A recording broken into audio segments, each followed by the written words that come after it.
The day Ukraine is marking the third anniversary of Russia's invasion.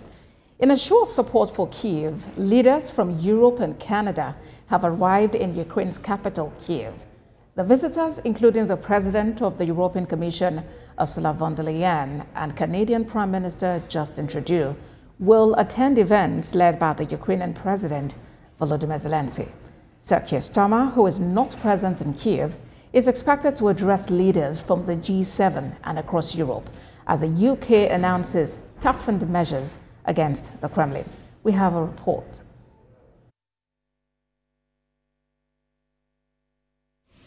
Three years into the war between Russia and Ukraine has claimed many lives. Both sides have lost soldiers, but the most disturbing has been the lives of civilians, which include women, children and the elderly, especially on the Ukrainian side. To put an end to the war, Western nations placed tough sanctions on Russia, blocking trade flow and hitting also hard on the businesses of Russia's rich and President Vladimir Putin's allies.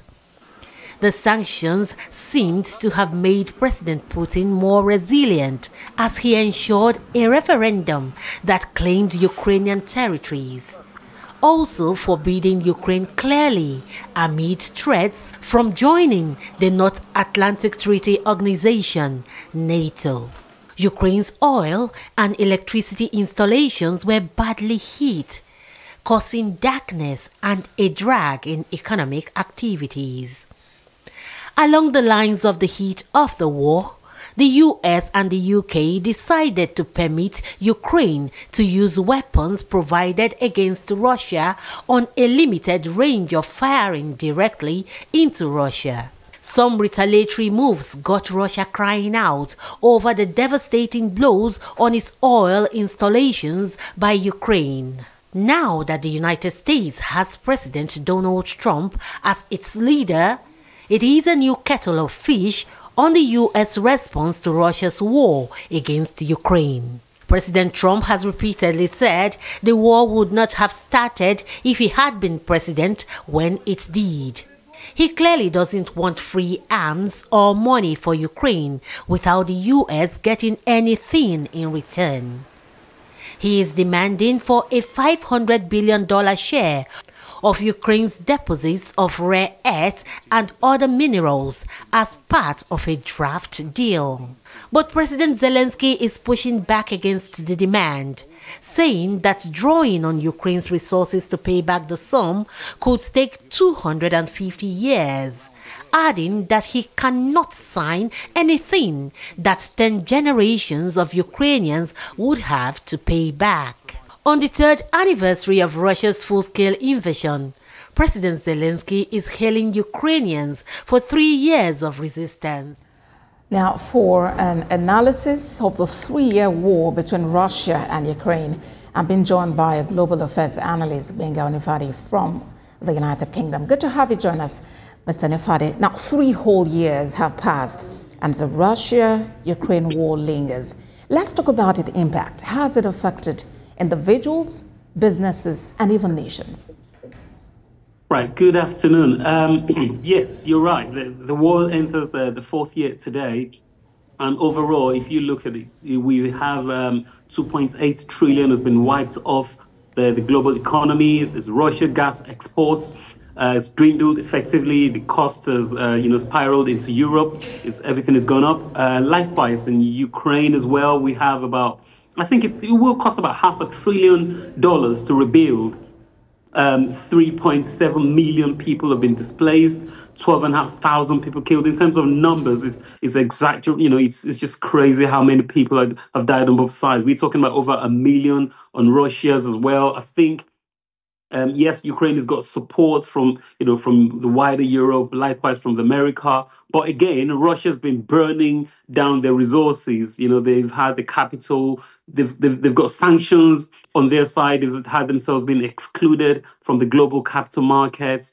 The naval ships has been downed in the seas. They've had a lot more casualties as well. And of course, this was a special military operation which was announced by President Putin 3 4 years ago. He didn't think it was going to be, he didn't think it was going to be this difficult as he thought. But now it's now going into its fourth year, and emotions have waned. Everyone has been complaining. Now it's actually gone, and it's blown out to the bubble. It's now a major catastrophe.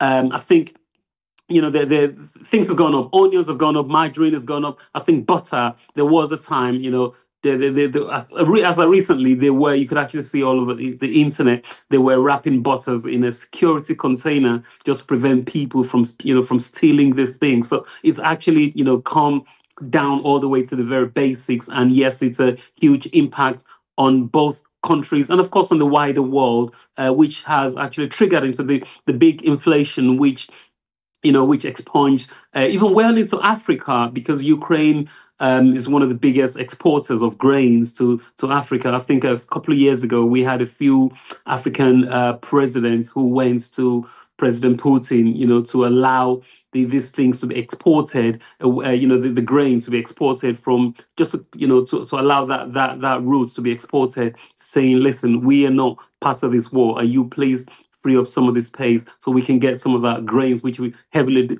depend on. So yes, it's a huge catastrophe on the two countries, but again on the wider world. Even America has been forced to now start considering or contemplating, drilling, because we cannot.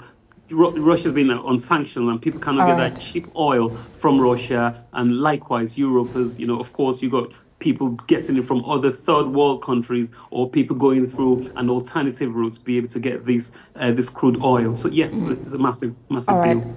A massive catastrophe indeed. And it does appear the war has actually pitted nations against others, with each choosing a side in the war. How exactly has this impacted and affected the war itself?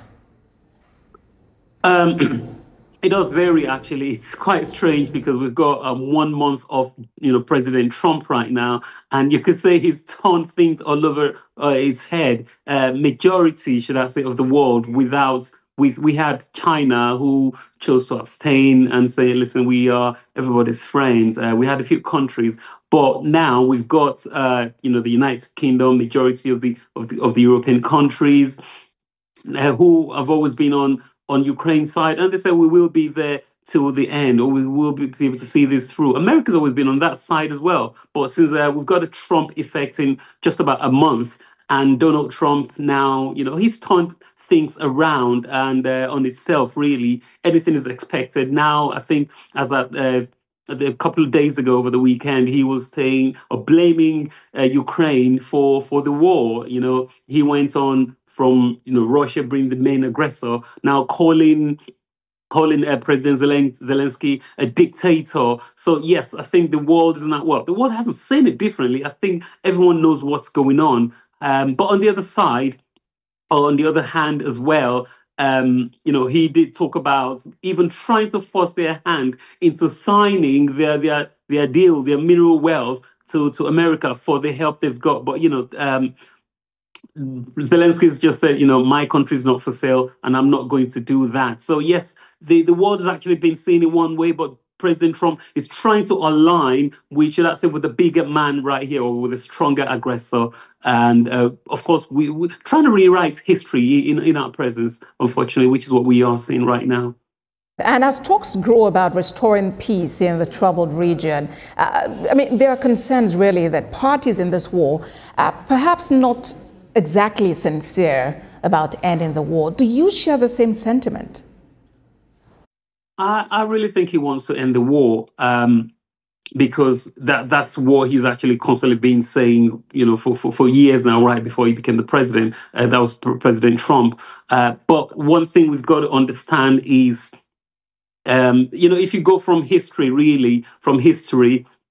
that agreements change war, deals change, or deals writes history, deals change wars. And what he would rather like to do will be to align with the strong man. I think he would rather rebuild the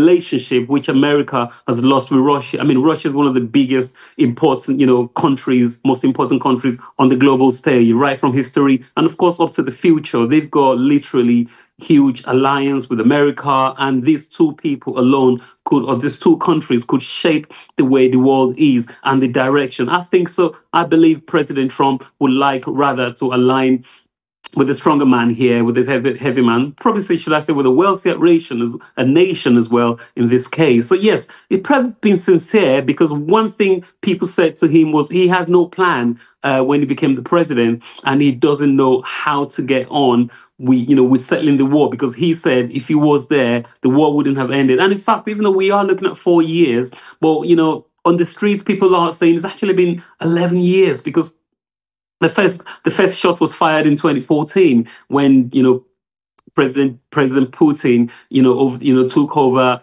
Donbass, and and he decided this is going to be a buffer, and the other side, 20% of Ukraine land right now is in Russia's territory.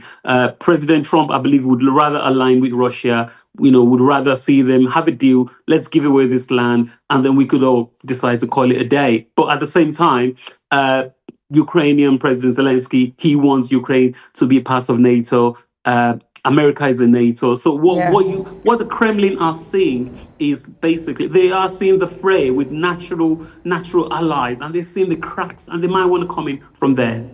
Indeed. And, as it is, Volodymyr Zelenskyy has actually said he doesn't mind resigning as president if that would ensure that Ukraine actually joins NATO. How effective do you think Donald Trump could be in actually initiating, these peace deals between these two countries? That is the biggest deal, rather, because I think one thing Donald Trump has actually been saying, of course, he's a businessman, he's a deal maker. One thing people do not fully understand is how is it going to do this? Number one, he's been calling on Europe to raise their targets, and in terms of NATO. Otherwise, it's been threatening to pull out, really, which is something we've never ever seen, raising tariffs and threatening to pull out of NATO. Is it going to do that? I don't think anybody knows. I doubt sincerely he will do that. He can do that, but he's got the house, he's got the mantle. So that's one way. Probably try and get, perhaps in his mind, even though Putin is his friend, but at the same time, he's trying to make a stronger NATO. That's what everybody wants. So that one, I would not really understand how he can do that. He cannot effectively get Ukraine, because even though America is a part of NATO, but America's only got one vote from the other nations. Can he unilaterally get Ukraine into NATO or get them out of NATO? I don't think that could happen. But can he pull out without, because of Ukraine from NATO? I think one thing about you've got to understand is Europe now, they are thinking about forming their own alliance as well and being able to defend themselves just in case we have another future, world power aggressor. But I think that's something to play at the moment. I mean, right now they are having this conference going on right now, but I think it's something they probably will discuss more at the G7. But right now, I would still also say nothing is off the table. But in terms of mending the cracks, I think we still have a long way to go. Indeed, but for the thousands who have died in this war, we'll just really spare a moment to, wish their families well and really just hope that someday, very soon, peace is restored to this region. Benga Onifade is Global Affairs Analyst. Thank you very much for your time on World Now.